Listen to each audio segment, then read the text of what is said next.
So we're at VIR.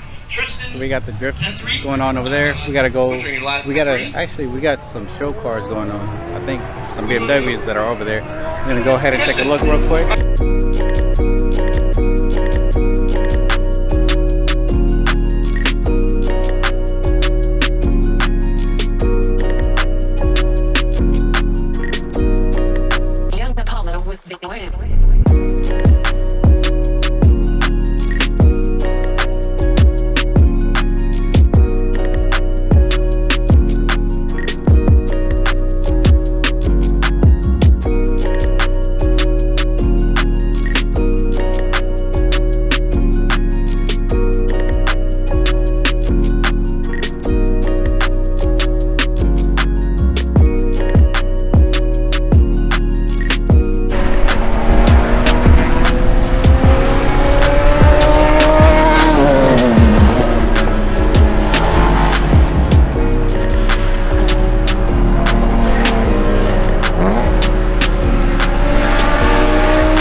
Alright guys, well that's gonna do it for today's video. It was an eventful day. It was actually my first time coming here, so it was actually a lot funner than I thought, just seeing the different types of events. But it is hot, so if it was a little bit cooler it would have been a little bit better, but it's still technically kind of summer. I think we just started fall.